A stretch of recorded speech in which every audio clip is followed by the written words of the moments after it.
जय श्री राम, जय मां पीताम्बरा।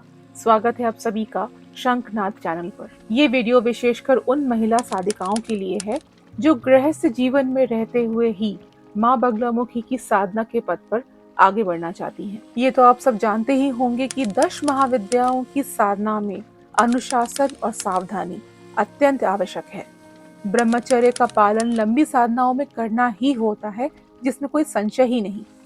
माँ बगला अत्यंत तीव्र शक्ति हैं, जिनके साधना विधान क्लिष्ट और लंबे होते हैं। महिला साधिकाओं को विशेषकर इन लंबे विधानों में अमूमन 2 प्रकार की चुनौतियों का सामना करना पड़ता है।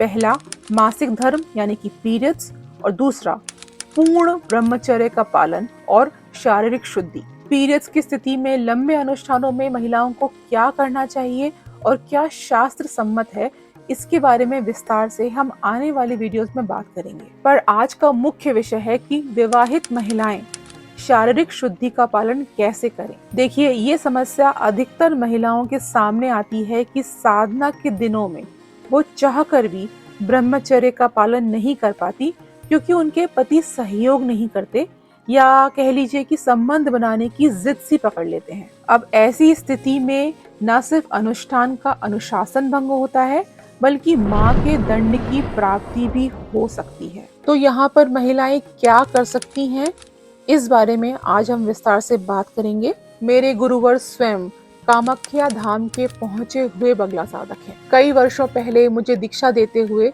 उन्होंने एक अमूल्य जानकारी प्रदान की थी, जो सभी महिला साधकों को आंचल से गांठ बांध लेनी चाहिए। और ये उनकी इसी सलाह के कारण ही है कि मैं और अन्य कई साधिकाएं इस साधना पथ पर इतना आगे बढ़ भी पाई हैं। तो मेरी बहनों, आप भी इसे ध्यान से अवश्य सुने। किसी भी अनुष्ठान या पूजन की पहली सीढ़ी है संकल्प। पूजा का फल संकल्प के आधार पर ही मिलता है। मान लीजिए कि आपकी साधना एक ट्रेन है जो संकल्प नाम के इंजन के अनुसार बढ़ती है। जैसा आप संकल्प लेंगे वैसा ही फल प्राप्त होगा। अगर इंजन ही ना हो तो ट्रेन आगे बढ़ ही नहीं सकती। किसी भी व्रत, अनुष्ठान या मंत्रोच्चार प्रारंभ करने के पहले हम संकल्प लेते हैं, जिससे उस देवता को आपकी साधना के बारे में सूचना मिलती है। इसे अगर मैं आसान शब्दों में कहूँ तो जैसे आपको नोटिफिकेशन आता है कि फला ऐप पर आपको किसी ने फॉलो किया या फ्रेंड रिक्वेस्ट भेजी, ठीक उसी प्रकार शक्तियों को भी संकल्प के माध्यम से ही सूचना प्राप्त होती है कि इस फल की कामना के लिए इतनी संख्या में मंत्र या इतने व्रत वगैरह करने का निश्चय इस भक्त ने लिया है। संकल्प लेते हुए आपने देखा होगा कि स्वयं का नाम, क्षेत्र, गोत्र वगैरह का उल्लेख किया जाता है। संकल्प के बिना कोई अनुष्ठान आरंभ हो ही नहीं सकता, या अगर आप बगैर संकल्प के कोई अनुष्ठान आरंभ भी करते हैं तो उसे पूर्ण नहीं माना जाएगा या आपको उसका फल प्राप्त नहीं होगा। इसीलिए संकल्प अनिवार्य है। तो जब आप माँ बगला के किसी भी लंबे अनुष्ठान का संकल्प लेती हैं, मान लीजिए कि बीज मंत्र का 1 लाख जप आपको करना है, तो उस समय सीधे 1 लाख का संकल्प आप एक साथ नहीं लेंगी। साधिकाएं कृपया ध्यान से इस बात को सुनिए। पूरी जप संख्या का संकल्प आप एक साथ न लेकर प्रतिदिन थोड़ी थोड़ी मंत्र संख्या का संकल्प लें। जैसे प्रतिदिन 1000 का लिया, फिर उसे पूर्ण किया, फिर अगली बैठक में फिर 1000 का लिया, और ऐसे करते करते रोज शीघ्र लक्ष्य पूरा करने का प्रयास करें। एक साथ बड़ी संख्या का संकल्प अगर आप ले लेते हैं तो नियम और अनुशासन के साथ उसे पूर्ण करना ही होगा, बीच में खंडित नहीं कर सकते। अगर बीच में ब्रह्मचर्य टूटा या किसी कारणवश शारीरिक शुद्धि न रही तो दोष तो लगता ही है, भगवती के कोप के लिए भी तैयार रहना पड़ता है। अब बात करेंगे कि इस प्रकार की व्यवस्था में सावधानियां क्या क्या बरतनी है, जो कि एक बहुत ही गंभीर पहलू है।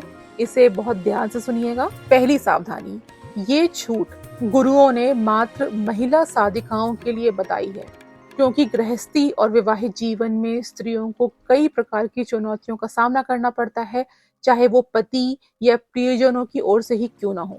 पति के द्वारा बाधित किए जाने पर, यानी कि फोर्स किए जाने पर, अधिकतर महिलाओं के पास पत्नी धर्म निभाने के अलावा कोई चारा नहीं बचता, और ये चुनौती उनकी साधना पर विराम न लगाए और उन्हें किसी प्रकार के दंड का भागी न बनाए, इसीलिए योग्य गुरुओं ने ऐसी व्यवस्था का उल्लेख किया है। इसके ठीक विपरीत पुरुष साधकों और अविवाहित कन्या अगर आप हैं और साधना पथ पर हैं, तो आपको चाहिए कि आप पूरी जप संख्या का एक साथ संकल्प लेकर आपके गुरु द्वारा बताए गए निश्चित दिनों में उसे शीघ्र अतिशीघ्र पूर्ण करने का प्रयास करें। यहाँ पर एक जरूरी बात आपको पता होनी चाहिए, और वो ये कि महिला साधिकाएं भी इस छूट का अवैध लाभ उठाने का प्रयास न करें। ऐसा नहीं करना है कि आज गैप करके मैं पति के साथ हनीमून मना लूं, घूम फिर लूं, फिर 2-1 दिन में आराम से जाप करूंगी। भगवती बगलामुखी प्रचंड शक्तिशालिनी इस पूरे ब्रह्मांड की अधिष्ठात्री देवी हैं। छल करने वाले साधक साधिकाओं को वो ऐसा दंड देती हैं कि आप अपनी ओवर स्मार्टनेस भूल जाएंगे, उनसे कुछ नहीं छुपा। इसीलिए शरणागत होकर ईमानदारी और पूरी श्रद्धा से अपना जप पूरा करें। दूसरी सावधानी, जप संख्या आपने जितनी पहले दिन की है, आने वाले दिनों में उतनी ही या उससे अधिक ही करेंगे, उससे कम नहीं। उदाहरण के लिए, अगर आपने पहले दिन 1000 जाप किए हैं, तो आने वाले दिनों में प्रतिदिन 1000 का नियम लें या बढ़ा लें अपनी सुविधा के अनुसार। इसका क्रम घटना नहीं चाहिए। ऐसा नहीं करना है कि पहले दिन आपने 1000 जप किए, फिर उसके बाद 800 किए या 900 किए। अगर आप बढ़ा नहीं सकते तो कम से कम जो पहले दिन की संख्या है उसे मेंटेन करने का प्रयास करें। तो गुरुमुख से प्राप्त इस युक्ति का प्रचार प्रसार मुझे अन्य साधिकाओं में करना ही था। आशा करती हूँ कि ये जानकारी आपको साधना पथ पर आगे बढ़ने में सहायता करेगी। अगर ये वीडियो आपको अच्छी लगी तो कमेंट्स में जय मां पीताम्बरा अवश्य लिखें और शंखनाद चैनल को सब्सक्राइब करें। जय श्री राम, जय मां पीताम्बरा।